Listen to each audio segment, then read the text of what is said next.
I'd like to be part of the program. It's your opportunity to be a voice of Louisiana and beyond. As you know, the big stories have been about illegals and how they're separating the kids and all that stuff and how they're abusing the children. And you got people hollering abuse of children and blaming Trump. By the way, I'm looking at some beautiful pictures of Obama when he had kids in handcuffs and he had them in cages laying down. But they don't show you those pictures, do they, folks? Nah, not the press, not the liberal TV stations, not the media. They don't show all that going on when Barack Obama was there. Obama did more things to ruin this country. He's the one got hundreds and thousands of people to come crawling across the border. He got parents that were leaving their children, putting them on a bus, getting them in line, walking hundreds of thousands, whatever miles. No telling what happened to those children, and that's not called abuse. It's called abuse when you separate them at the border. Yet, 3 meals a day, air conditioned, comforts of home. I heard somebody say on one of the programs, the local program this morning, Robert Burney, somebody called in and said, yeah, at least I got 3 meals a day, health care, a bed to sleep in. What would you be, air conditioned, what would you be getting over there if you were going into that country? And it's a ridiculous argument, as far as I'm concerned, to be bringing this up and blaming Donald Trump. But the left knows collusion is no more. The left knows that collusion came from the Democrat parties and Comey and all of these people that were tied in trying to hurt Trump and help Hillary. We know now what they don't want to cover. They don't want to cover the economy. They don't want to cover no collusion. They don't want to cover with the left under the Justice Department, under Barack insane Obama. That dude did more to ruin this country. IRS went after people. The Justice Department saved Hillary and went after Trump. Illegals were blown in here. They were asked, bring the kids. They can't stop it. He destroyed the borders, made it way worse than it was, and it was already bad. Destroyed health care, destroyed the economy. I mean, this guy did one thing over and over and over again, and they never said anything about the great Obama. Let me tell you something. These liberal Democrats in the media that's hollering about the abuse of these children, and I've said this before and I'll say it again.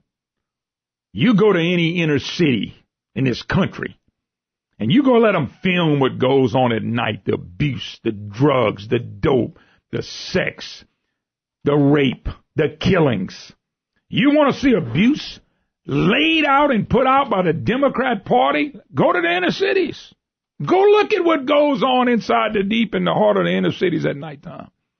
What's being happened with these kids is a blessing compared to what's happening in inner cities. And yet the Democrat Party, their biggest voter base, they shove it in inner cities. They don't care what happens in the inner cities, just as long as they keep voting Democrat. We got enough abuse in this country, and we ought to be stopping things at the border. And Donald Trump comes along and trying to do something about it, about illegals just coming in here. They come into our benefits. They come into our air condition. We pay for it. We feed them. We house them, clothe them. We do everything in the world for them. But I guarantee you, if our kids were wanting to go to Medico or wherever, they wouldn't be getting that kind of treatment. They wouldn't be put up in air conditions, in beds. I'm telling you, we got enough problems in the deep, millions and millions and millions of inner city people and kids that are starving and parents that have neglected their kids. We don't tell them nothing. That's a sin and a shame what's going on. We got people having babies left and right that could give a dang about nothing about that baby. With the illegitimacy going on in this country, which is causing the problems that we do have, a lot of them. We don't fuss about that. We give them another check. We give them an earned income tax credit. We don't talk about that, do we? No, Donald Trump comes along and Donald Trump is separating. What kind of people are we here in the United States of America? Well, I looked at pictures. I looked at pictures when Barack Obama had him handcuffed, laid up on the floor with chain fences all around. He egged them on to come this way. And parents, quote parents, if that's what they are, sent their kids hundreds and thousands of miles to get here. And didn't have a clue and didn't come with them. And I'm supposed to have compassion at the border because they always use, quote, the children against us. How do you think they do that in the inner cities? Illegitimacy is crushing this country, and it's causing the problems. Visiting with some people today, this morning, in this room next to me.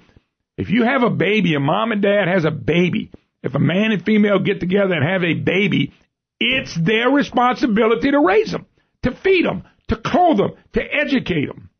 My parents did it with me, and I'm trying to do it with mine. And if I can do it, everybody can do it. But oh no, we're going to talk about Trump and the inhumane Republicans and how they don't care about the children, they don't care about the kids. And Barack Obama and all of these Democrat Party people care about the kids in inner cities? Really? They really care about them, don't they? The drugs, the gangs, the infestation of the sexual abuses that go on that people don't want to talk about. And the Democrat Party sets that up, and it never gets fixed. It never gets fixed. It gets worse and worse and worse and worse. They turn around and blame Republicans and heartless Republicans and Donald Trump. We can't even fix our own problems. We don't need problems coming across the border illegally. We're talking about illegals. If it was so good over where they were living, their parents were so nurturing, and their government was so nurturing, why the hell are they trying to get here?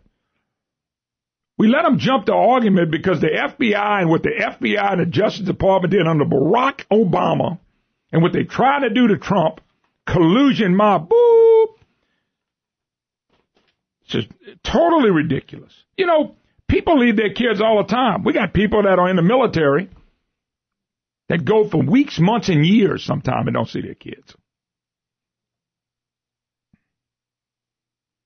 It's phenomenal to watch this. The spin by the media. Folks, the country needs to rebel against the media and the left. They're coming from countries that are socialistic, Marxist, Obama-type, Democrat-type, Bernie Sanders-type stuff. Well, just do what we say, vote for us, and we'll give you everything. And you're never educated, you can never help yourself, and you're dependent. And that's what they want this whole country to be like. The abuse that's happening in the inner cities, led by the Democrat Party to keep people there, and now they're worried about somebody coming across and separating from the parents. When we got people having babies that, thank God, some of the mamas are there, some of the grandparents are there. This is no color thing either, but it is a Democrat Party thing. That's phenomenal. It's just phenomenal to me. We got things we can't fix here, and we got trying to get away from all the abuses in the Obama Department of Justice, trying to frame Donald Trump for something he never did, trying to make him look like he's the bad guy. They're ruining the lives of people. The Mueller investigation is 100% a freaking joke. Excuse my French. I don't even know if that's French, Brandon, but I said that. And yet, I'm watching this on TV, and I'm going, holy cow. Then the pictures started coming. You remember how no pictures surfaced with Obama and Louis Farrakhan, and then now that he's gone, pictures surface of Obama and Farrakhan? Farrakhan is in a hate organization. He's part of a leader of a hate organization, been deemed as a hate organization. Here's the photos of Obama's illegal immigrant detention facilities the media won't show you. And folks, if you pull it up in the Daily Caller, you will be appalled, handcuffed, laying on the floor. But they didn't show you that under the great Barack Obama, because if Obama had been vetted, he wouldn't have been president. And if the media was fair, he'd have been wiped out after the first term. No, they're going to get Trump. They're going to get Trump for making America great again. They're going to call Trump racist. They're going to call Trump hating kids. This is not America. America have done more feeding of people of color. They've done more feeding of people all over this world than anybody in the history of the world. We've helped our enemies as well as our friends. We've helped poor countries. We've helped children. We've helped every country known to mankind. And then our own press and the Democrat Party talk about how we're abusing children. And yet you can go in any inner city, with cameras at night, and we would be throwing our guts up and appalled at what the Democrat Party has done with the inner city people. Nobody wants to do that, do they? No, let's blame Trump for separating parents and their kids when, in all fairness, there's more separation happening across the border than ever over here. I'm appalled. The pictures. Nothing on Obama. All that stuff happening under Barack Obama. He made it worse by telling people, come on, y'all come on in here, we'll let you go. Catch and release programs. He made it worse. And they had pictures of all that happening too, but nobody said a word. They just talked about how great Barack Obama is letting these people come here and become citizens overnight. And of course, vote Democrat. You know, one thing I know, if you find somebody pretty uneducated and they vote, most of them will vote Democrat. Let's go to Benjamin in Shreveport. How you doing, Benjamin? Outstanding. How you doing, Moon? Doing fine, sir. Outstanding. Hey, the only reason we've not gone anywhere with this issue that we've been facing for decades now is because of partisanship. And I'm really glad to see Trump, taking it head on, and I think we're going to get something done here. But, getting past partisanship is the only way we are going to get a solution. So we got to keep in mind that while the Democrats are courting the Central and South American vote, that the Republicans have always been courting the Cuban vote. That Republicans have advocated the wet feet, dry feet policy, that when a Cuban exile steps foot on American soil, then they're given asylum. Now, having said that, it was Bill Clinton and then Barack Obama who ended those policies to make it look like they were Republican initiatives, ending them. And it kind of backfired on them, especially with Elian Gonzalez back in 2000. But regardless, the Republicans have always, because of their hard line on Cuba, have always been favored by the Cubans, and and also because the Cubans tend to have more money than the Central and South Americans. So the Republicans are equally as responsible for this as the Democrats. No. I'm not going to argue with that. It's politicians that are responsible. I'm saying that what I'm saying is, what we're watching right now is a totally run away from the FBI report and the good things that are happening in the country. Number two, it's always been both sides, but this is simple to me. We're being told it's complicated, and it's not. When you set foot on this ground, you set here in the legal way. Period. If you're here illegally, you can get out of here. They can move you out of here. That's how simple this ought to be. It's been complicated because of politics and money. We got Republican business people that wants every illegal over here to pay them so they can work. But the lazy Americans won't do the job anymore. So it's both sides. But to blame Trump because children are being separated from adults is ridiculous. Totally ridiculous. When I can bring you in the inner cities and show you children separated from adults and abuse left and right like you've never seen. And everybody knows what I'm talking about is going on, and nobody does anything about it. And we're going to sit here and blame Trump because kids are separated from their parents? By the way, there was a number, 12,000 illegal children came over. 10,000 had no parents with them. And parents sent them across from Central America, across through Mexico by themselves. That, to me, is child abuse. But nobody blames them. We get over here and they blame us, and they blame Trump. I think that's totally wrong. Well, I don't think it's Trump's fault by any means. But if you look back over American history, or at least until 1850, the immigration rate has never fallen below 5%. And the periods that the immigration percentages jumped up were 1980 when Reagan took office and 2000 when Bush took office. But, hey, Moon, you know when the rate fell below 10%? 1960 when they were drafting guys to fight in the Vietnam War. That's when the numbers went down. I ain't going to argue with that, man. You're probably right on the money. Yeah. But look, the bottom line is, if you come here legally, there's a legal way to come. You and me don't have a problem with that. If you come here illegally or you use the children, that's wrong. We use the children every time they vote. We use the children in everything. Matter of fact, I saw a current person pushing a local tax. It's about the children. So when you're losing, you start bringing in children and young children and separating parents. Barack Obama did all this.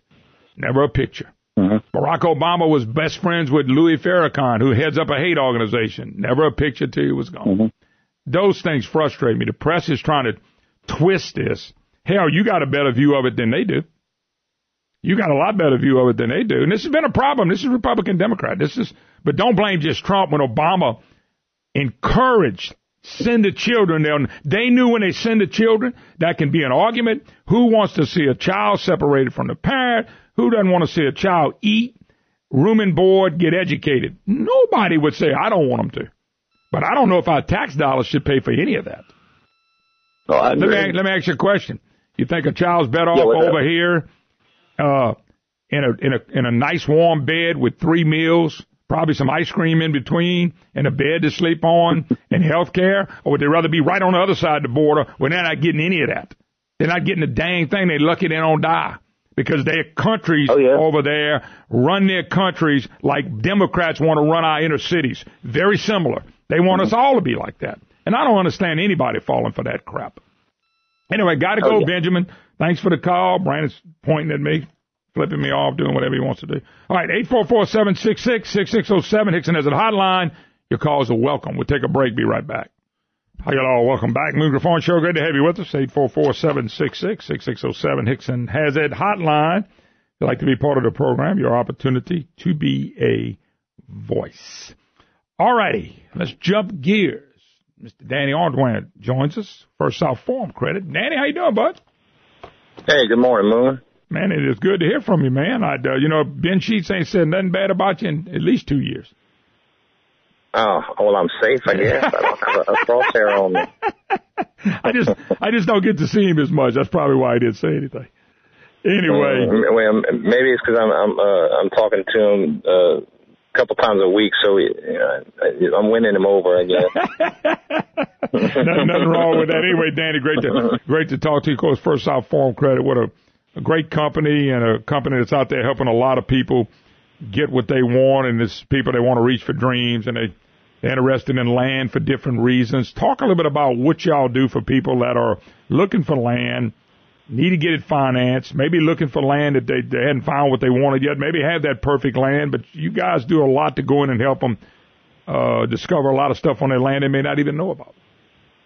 Well, I mean, with First South Farm Credit, serving customers for over 100 years now, there's a unlimited supply of resource, of knowledge in that industry and area for financing. So we always say, and no one knows it all, but we do have a resource somewhere within First South that would be able to supply that resource to them. So it is a benefit. It is a benefit, and we're doing it daily. We are doing it daily for our customers. Well, there's no doubt about it. I mean, I tell people, people like to go kind of I don't care what anybody says. They like convenience. They like to do stuff quick. Y'all got great locations all over the state of Louisiana, especially in the rural areas.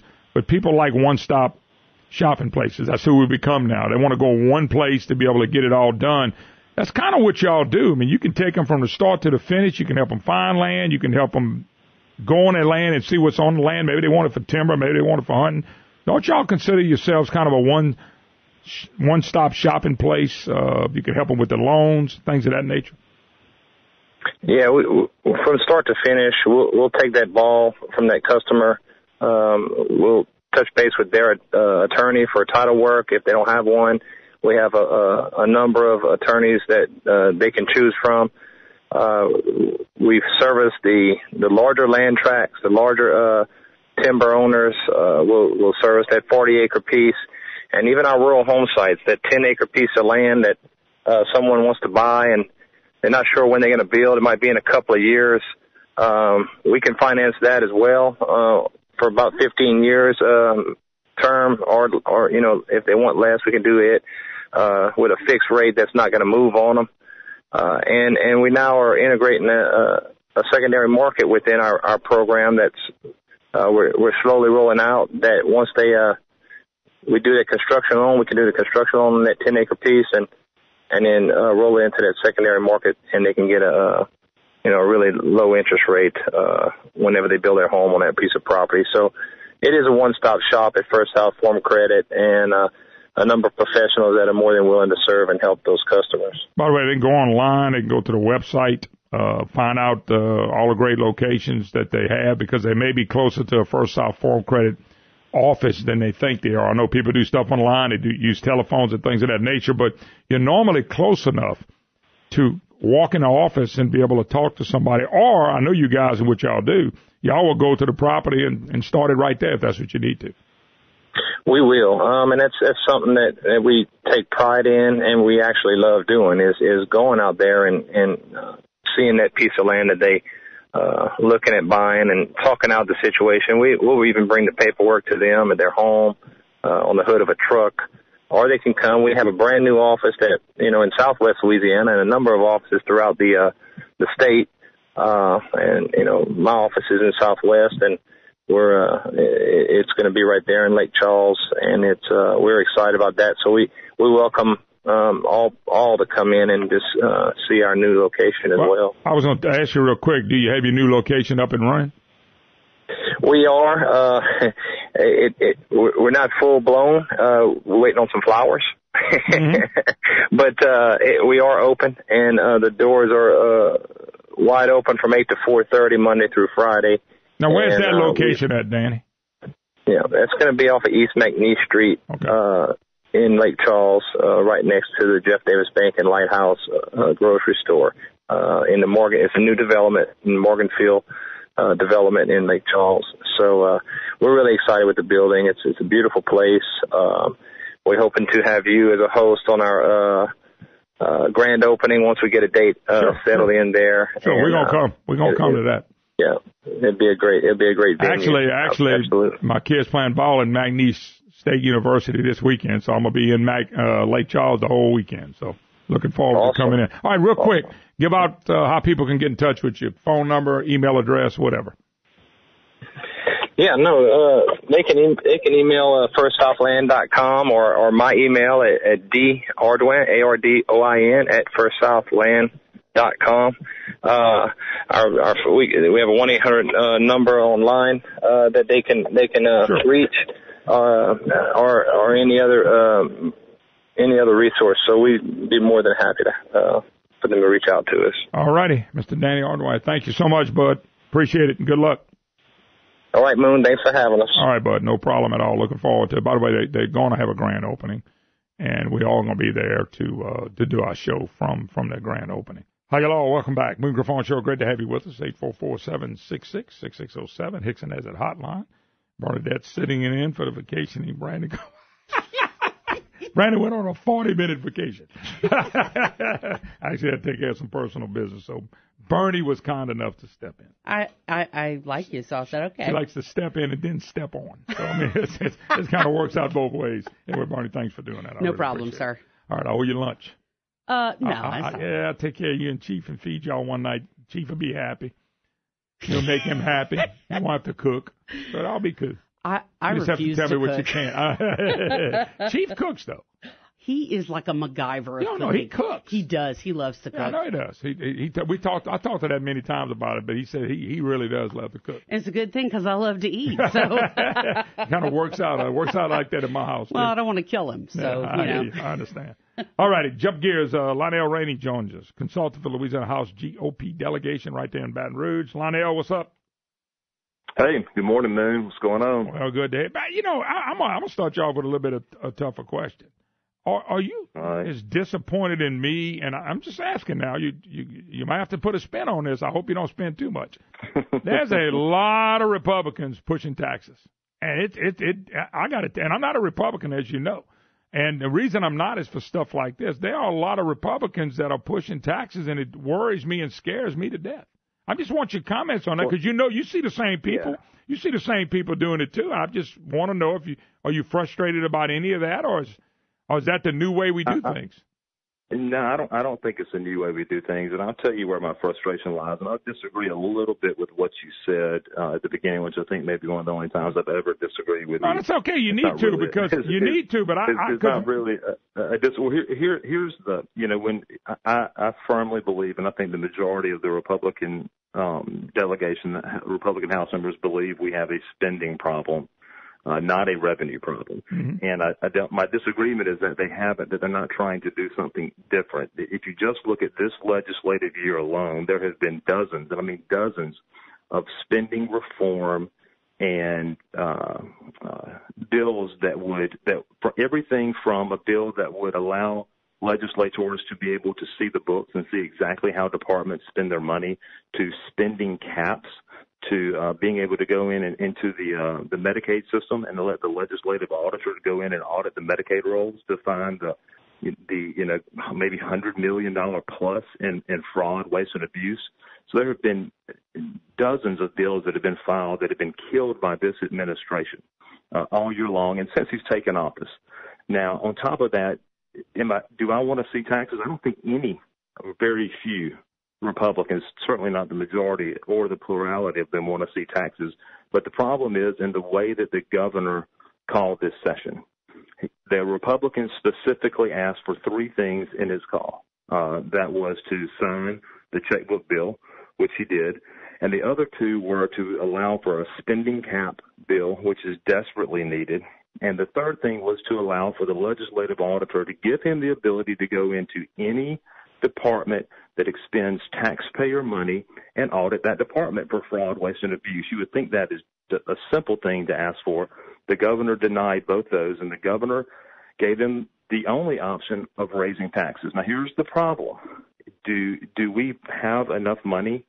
I think so. The current budget we're in right now is the largest budget in the history of the state of Louisiana. Right. What he is proposing is a $180 million increase. So I think it's hard to argue that we don't have enough money. What is hard to argue is where the governor will make the cuts. And I think he's been crystal clear on where he will make the cuts. He will make the cuts that will affect middle-income families the most.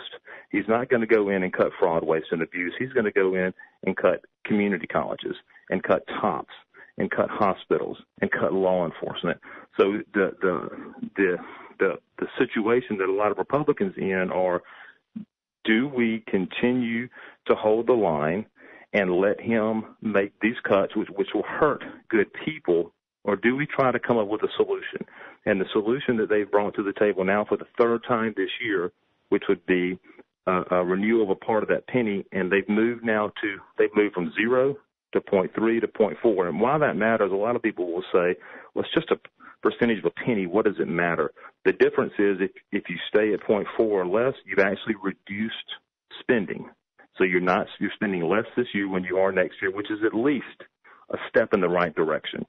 But as you saw yesterday, the Legislative Black Caucus stood up, and this is not spin. I'm not making this up. I saw what they did. I saw what they did. And it hangs in their hands. Hold up. And that's what the mainstream media isn't saying, is that they can't pass it, but you can't pass anything without them. And they sit there and said that it's off the table and it's all or nothing. And the governor is the one. If our mainstream media was honest, they would say that, the headline this morning would be unreasonable. Legislative Black Caucus threatens to shut down session, and governor does not budge. The only people who have moved and the only people who have negotiated so far to try to do what's best for the state are Republicans. Well, let me just say this. There's a lot of things you said were true, and I've been fighting with them to stop some things and pass some things, and Bel Edwards vetoes it. But what I told you at the beginning is true, too. We have got too many Republicans that are more. Now, look, you say it's not the majority. I agree with that. But it's too many. It's too many of them that want to vote with the Democrats that basically put us in a worse position. I told that to a representative right here in Lafayette, that when you voted for the 1-cent sales tax, that was a major mistake that they had y'all. And now they plan everybody for a fool in the fact that we're going to hold our ground. We got the media on our side. When I say media, mostly just the printed media. They're on our side, and we're going to keep pounding it in. Now, everything you said about Bel Edwards is true. He's not trying to help middle class, not trying to help do any of that. He's just Medicaid, and taxes. That's it. That's all you hear from him. But the fact of the matter is you got some Republicans that are really shooting down the talking point for Republicans. If they pass the half cent or even the 0.4 cent, Bill Edwards can sit back and say, hey, you know, I wanted it, but, hey, Republicans voted for it too, because when you have the majority in the House and Senate and you don't control the agenda, what does that say? That's a problem. That is a big problem. That's my only point with you. I'm just telling you, some of the Republicans have stood the ground in test of time and gotten beat to hell in the handbasket. Lance Harris and Blake Miguez and Cameron Henry. I mean, those guys are fighting the battle, and they must feel like sometimes they're alone. I think a lot of times they do feel like they're alone. I think what this should tell everybody in the state, and what I think that if anybody gets anything from this, is that if we want to move this state forward, if we don't want to have the slowest economy in America, we don't want to continue to bleed jobs while the rest of the nation is booming. If you want to move this state forward, you're going to have to get a new executive into the fourth floor. There's no question about that. You've got to have somebody who's willing to make some hard decisions and move the state forward. Well, I think that will happen. But I also think it's a twofold process. I also think we're going to know they used to run this sign for Edwards, Republicans for Edwards. I think we're getting ready to find out who the Republicans for Edwards are. And I'm hoping and praying in those markets and districts that people will wake up and put somebody really against them to say enough's enough. Because if a message is sent next election at the governor's office, it needs to be sent at the House and Senate as well. Lionel, hold your thought right there. Lionel Rainey, my special guest, consultant, Louisiana House GOP delegation. Come back and talk about the economy and things of that nature. We'll take a break. Be right back. You're listening to the Moon Griffon Show. Hi, hello. Welcome back. Moon Griffon Show. Great to have you with us. 844-766-6607. Hickson has that hotline. Hope you're enjoying your summer. Kind of cooled down now with the rain and the wind a little bit. We're doing pretty good. It's been hot. In the 80s now, Bernie. That's peace of mind, girl. 80s are not too bad. That's much better than what it was. 85 and 87 better than 94 and 96. I know. And we were in Monroe a couple of weekends ago, 98, That's 97, 99. melting. Yeah, Melting. and no wind. All righty, let's jump gears again. Lionel Rainey, still with me, consultant for the Louisiana House GOP delegation. You know, one of the things, Lionel, I wish we would do a little better job on, and maybe nobody's putting it out there. I have a lot. When they start talking about taxes and growing government, and you look at a decline in the GDP since Edwards took over because of Medicaid, and yes, Republicans have passed some stuff that he's vetoed, no doubt about it. But I wish they would emphasize a lot more that our economy cannot handle this much government. And for the last 10 to 15 years, our government has outpaced our economy 2-1. Now you got a negative GDP. It's no way if government was going to be the economic engine for us, we'd be the richest state in the world. We would be the richest state in the world, and I think you started seeing it with at that time Treasurer Kennedy, and I really thought you saw it with now Treasurer Schroeder. But I think if you go in and take a look at the messaging and what the Republican Party and especially the House Republicans have been saying is, the reason that they are fighting so hard to reduce the size of government and to fight back against these massive tax increases, and the reason that they've held the line is not only the stark contrast in where Louisiana is versus the rest of the country. I mean, you got to look and see what the rest of the country's booming. The Trump tax cuts. And it's working, yep. But it's not working here because we're outspending, our economy. Our economy is going backwards. Yep. We're going in reverse. We have negative growth. We have businesses that are leaving the state. Businesses aren't coming here. For the first time in 15 years, we've got a declining population, and so I think that's been the overarching theme behind especially what the House Republicans. Every time they take the mic, I mean, if you listen to when Paula Davis talks, if you listen to when Cameron Henry talks, Speaker Barra, the Majority Leader Harris, that's the resounding theme that you hear. And then what you're also starting to see bubble up is these impending and the real coming cliff of Medicaid expansion. Yep. In 2 years, devastating. You're going to see an additional $55 million a year payment. The next year, it's an additional $60 million payment. Here's a staggering statistic for you. This year, we will hit 42% of our population, which is going to be on Medicaid. Here's one that's even worse. Today, over 70% of children that are born in Louisiana are born on Medicaid. And so that program is supposed to help people who cannot help themselves. And what you're talking about is a large percentage of working people who are leaving their current healthcare plans to get on state-run medical assistance. And it's there are non-emotional economic factors that you can go and look in and see what percentage of your population is dependent on government. And there is a real tipping point there. And that's the impending crisis that I think that we truly have. And those are things that the legislature can't vote on that. They can't vote they didn't get a chance to vote on the deal that the governor cut. And so when I say things like, you're going to have an executive who's willing to make difficult decisions. I mean, if we're able to get in a conservative governor into this office and he has to make those moves to turn this around, I mean, the type of attacks that he's going to see, we've never seen the likes of. Oh, no, that's coming because this is a one-time governor. He's going to be gone. That's the situation we're in. Yeah, there's no doubt about it. And, you remember the bogus report that came out through LSU about how Medicaid is creating jobs and Medicaid's leading the economy and $393 million and all that bogus stuff. And I thought, who believes that if we wait for the federal government to send checks dealing with our billing up Medicaid, that our economy's going to roar? Well, guess what? That's the opposite has happened. Absolutely, the total opposite has happened, Lionel. And that's the shape that we're in right now. And to go back to what you said earlier, that's why what I feel like that the men and women that are standing up and fighting and are trying to find some sort of solution to move this thing forward. Lionel, when I said that earlier, let me just say this: when I said that earlier, they need 12 or 13 Republicans in the House.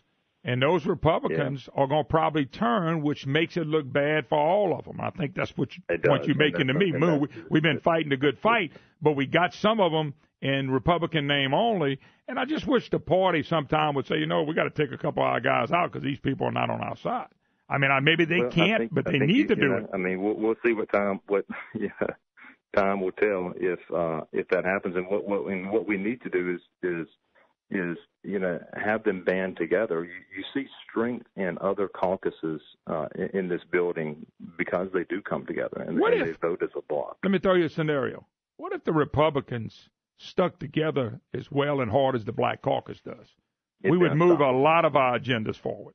But since we won, since Republicans are the majority in the House and the Senate, and I don't even want to talk about the senators because some of those Republicans are never going to be what I call real Republicans or real conservatives. And what I'm worried about is that we got Republicans, but not enough conservatives.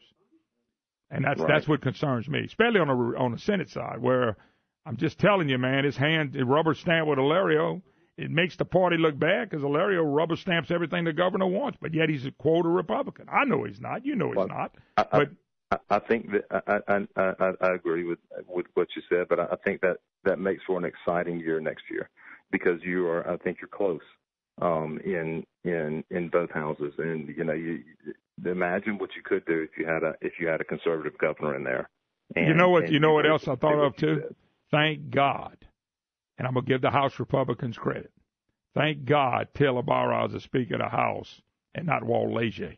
We would have been run over with taxes. We would have been run over with everything. And I got to go back to that little move back in the day, which, by the way, the media and the press and the left's upset about. But back in the day, I think that was one of the best moves they've done in the last few years. It is, and I think a lot of what you're seeing is, this is the first time in, modern history that you've had an independent house, a house that is independent from the governor. And I think there are growing pains, and I think that it's messy, and I think that a lot of what you see is a direct result of that. But, I can't speak highly enough for Speaker Barra. No doubt. For him to be able to maintain his composure and to fight off what they've fought off already. I mean, if he and the Republican delegation had not been willing to take a stand already, we would have raised, and I mean, your listeners need to know this, we would have raised over $1 billion in taxes. If you remember and go back through this timeline, we started off the year with a $1.4 billion cliff. The world's going to end. We got to get all your money right now. Republicans in the House, specifically, and Taylor Bauer, said, no, we don't. Wait. Then it went down to a billion. Then it went to 900 million. Then it went to 650 million. As of today, well, actually, we only need 500 billion, 500 billion, which is really 495 million. That's $1 billion that they've saved taxpayers so far, and then we'll see. We'll see what transpires throughout the rest of the session. It's amazing. We had a $302 million tax cut coming back to people who pay taxes and itemize, and that was taken away by the state government. And nobody even makes a big deal of that. That's $302 million that would have helped families in this state. And yet, because of the way we're set up, it went straight into the state government, and they've never said thank you. They've never said anything. They just took it and said, okay, well, we got that now. Now let's see what else we can get. It was like, let's move on to the next tax. He could at least send a letter. He said, send a thank you letter to the people. Yeah, instead of sending out letters to people telling them they're going to lose their jobs and the hospitals are going to close and nursing homes are going to close. That's the letter he sent. Instead of a thank you letter, he sent a letter saying we're going to kick your grandmom and your mom out of the nursing home. Yeah, I'm waiting and we're going to let out 10,000 prisoners. Yeah, I interviewed. And we're going to cut off food stamps. Yeah, all that. By the way, food stamp program's been going down all over the country, probably except here. People have been getting off food stamps. 8 million people less on food stamps now, which, by the way, proves that Trump gets that credit. I bet you here they hadn't gone down. I just got a bad feeling they hadn't gone down here. Anyway, all right, Lionel, got to go. Thanks. Best of luck. Buddy. All right, we'll take a quick break. More to come. Moon Griffon Show. One more segment to go. Don't go nowhere, folks. Be right back. Hi, y'all. Welcome back. Moon Griffon Show. Great to have you with us. 844-766-6607. Hickson has it. Hotline. By the way, Captain Norman's catching redfish. Yeah, but he's catching speckled trout. The trout hen.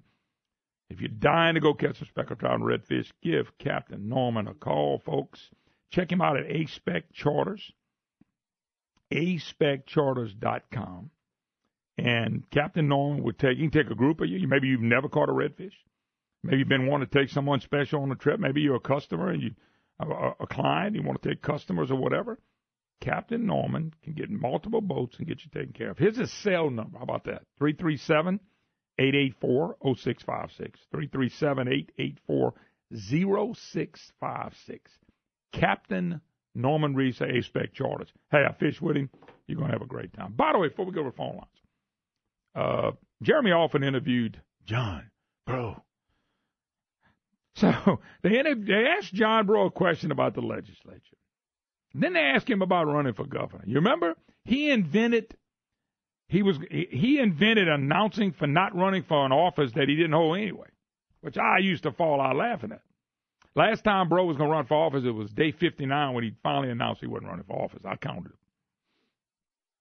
So they asked, we're about to enter the third special session this year.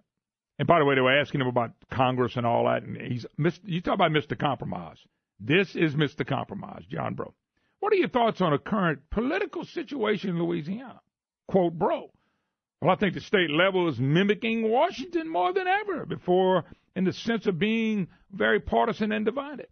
Seems like one party is uniting against Governor Bill Edwards because he's a Democrat. Instead of trying to find coalitions in the middle, Brandon, go stand in the middle of that road over there and see if you get run over. I bet if you're on the right or the left, you don't get run over. But you go stand. When Brandon comes back, tell him stand in the middle of the road, see what happens to him. But anyway, I suggest anything that the governor proposed, they're trying to figure out how to oppose and go forward with their opposition. Is that it? You think Breaux's really watching this? Anything the governor proposes? Well, how about all the things that Republicans have proposed that he's vetoed that we just heard? Which we'll talk about. See, John Breaux is a one-sided leftist that talks about the middle. And if you ever notice on the left, the middle is still on the left. There's really no middle with them, as long as they get what they want.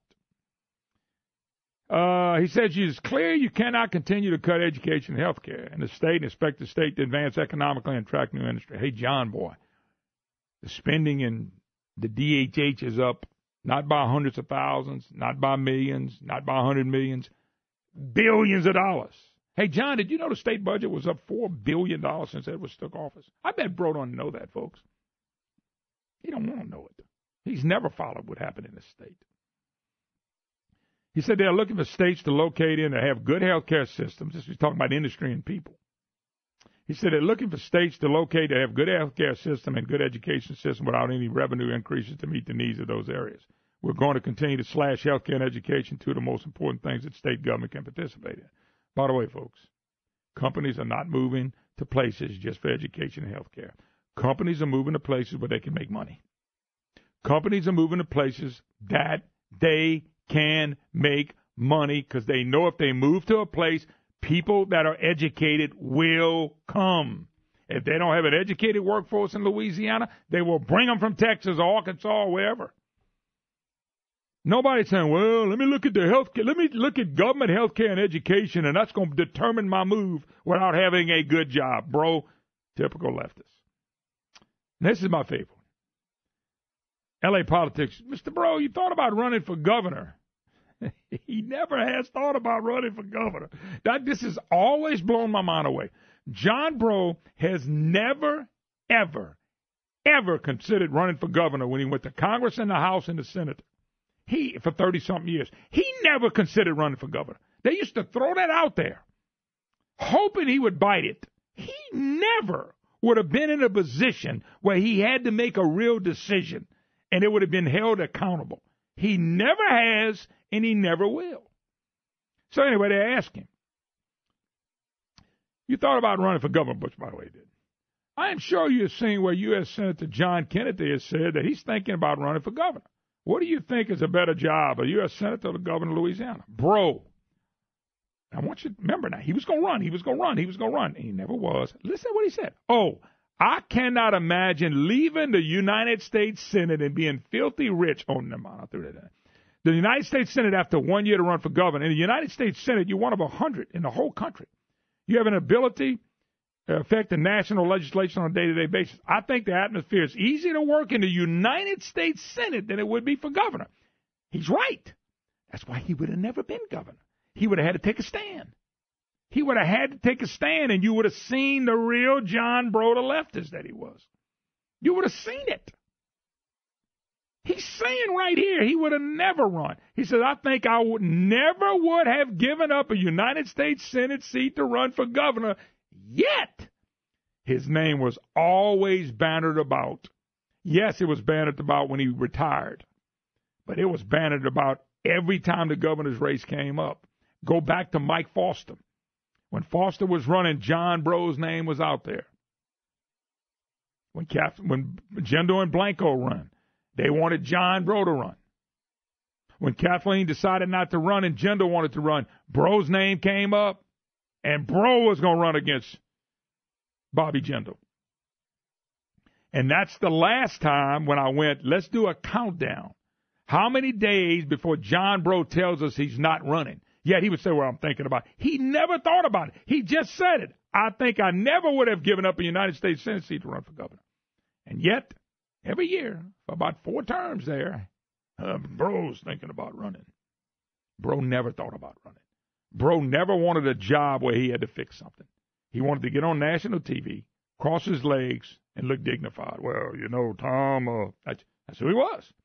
He was not a fix. He was not a problem solver. He was kind of like a Lario. He was a deal maker. And he kept his mouth shut, and he stayed quiet. You never seen a fiery speech on the Senate floor from John Bro. And he didn't want to be governor because he would have had to do something, and he would have failed. Charles in Texas. How you doing, Charles?